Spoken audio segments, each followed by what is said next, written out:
Hey folks, we're going to continue talking about 2D motion, and we're going to use unit vectors to start describing 2D motion and actually use unit vectors to solve problems. So let's start with we are probably used to using x's and y's when we're talking about motion, x being usually horizontal and y being vertical. So we're going to kind of edge away from that a little bit, and we're just going to start talking about a two-dimensional vector, and we're going to call it r. Okay, and that's just going to be a unit vector that includes both the x and the y direction, or we're going to use I and j hat. Okay, and this is a position vector, so this would be measured in meters or kilometers or something like that. Okay.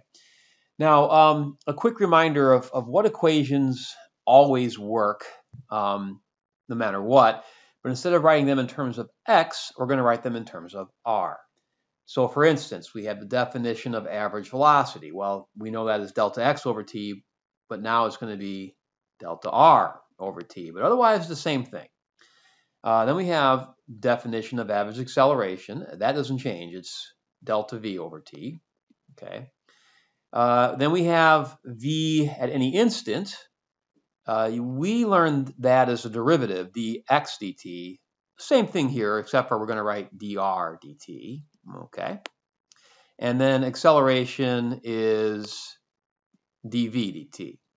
Okay. All right. Now I've got one example to add to this. Okay. So let's say I gave you the following data, and I'll put it up over here. So let's say I told you that an object was moving at a constant velocity. And at time equals 0, its initial position, x naught, is -3 meters, and y naught is 5 meters. And let's say I told you that its horizontal velocity was 3 meters per second, and its vertical velocity was -1 meters per second. And those are constant. So it's just a ball rolling along a level table, something like that, or level ground. Okay. I want us to determine the following things. The position of the ball as a function of time, and then its position at 0 seconds and its position at 4 seconds. Additionally, we're going to determine the average velocity between 0 and 4 seconds, and we're going to find its velocity at 2 seconds. Okay. Now, the first thing I want to do before I set all this up is I want to graph. I want to draw a graph of where this thing is at. Okay. So I'm going to draw it on the grid here. You guys can reproduce this as best you can. Okay. And we're going to be in the positive for most of this. So the initial position was -3, 5. So 1, 2, 3, 1, 2, 3, 4, 5. So there's our initial position. Okay, that is r naught. Okay. Now, since this thing is moving at a constant velocity, acceleration is clearly constant. It's 0, which is a constant. So what we can do is we can write that like the x position is equal to x naught plus v naught t, and typically you put plus 1/2 at squared here, but there's no a, so it just ends up being this. Okay, so that's your x. We can plug in values for this. X naught is -3, and v is just 3, and then t. So that's x as a function of time. Y is a function of time. Similarly, we have y naught, which would be 5, and then -1t. So that would be your y as a function of time. So how do we write this as a unit vector? Okay, well, r, okay, and I'll write this here.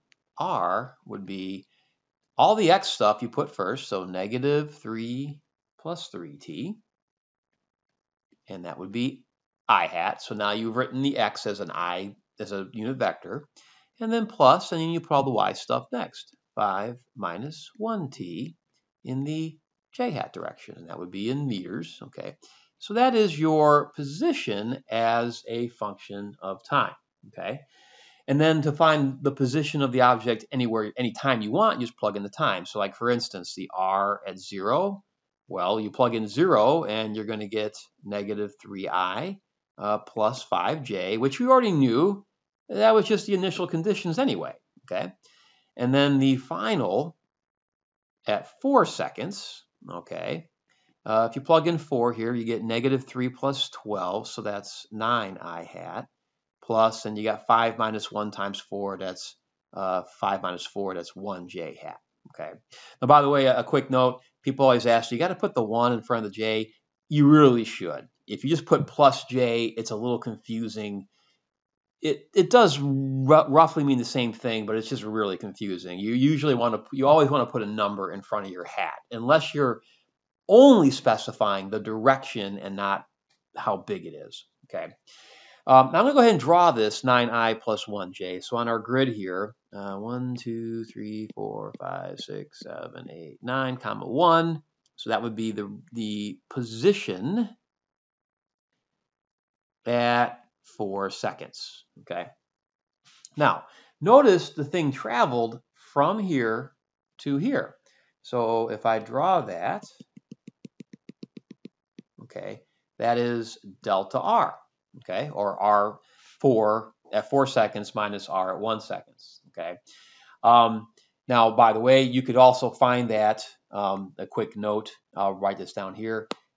Delta R is simply R4 at 4 seconds minus R at 0 seconds. Okay. So if I started with R4, if I drew this arrow, I'll do this in blue here. So if I drew that arrow first, that would be R4. Okay, so that would look like that, okay? And then minus R naught. So R naught goes up and left, so minus R naught goes down and right. It looks something like that, okay? And our result is that. And this is the same as this. It doesn't look quite the same. I haven't drawn quite the scale, but those are the same thing. So you're finding delta R, okay? Now, the next thing they ask for is what's the average velocity from 0 to 4 seconds, okay? So average velocity is delta x over t, okay? So what's delta x? Well, that's, in this case, it's delta r, and actually, I'll change that for you. So this is delta r, okay? So what we're going to do is we're going to subtract these two. We're going to do R final minus R naught for both directions. So like this first one is going to be 9 minus negative 3, which is 12i hat. And here we've got 1 minus 5, which is negative 4j hat. And a total time of 4 seconds has elapsed. So V average is 3i hat minus 1j hat meters per second. Okay, so that's your average velocity for the soccer ball. Now, the last question I had was, what's the velocity at the 2 second mark? Okay. Well, the velocity is constant. I was given in the problem. The velocity is always 3i hat minus 1j hat. So the velocity at any time, okay, I can just put a t there, including 2, is always 3i minus 1j meters per second. And again, that's because we have a constant velocity problem, okay? So because the velocity is constant, the average velocity and the velocity at any point are going to be the same value. So the next bit of video, I will do another example with unit vectors, but now I'll throw some acceleration in at you. I hope that was helpful. Thank you very much.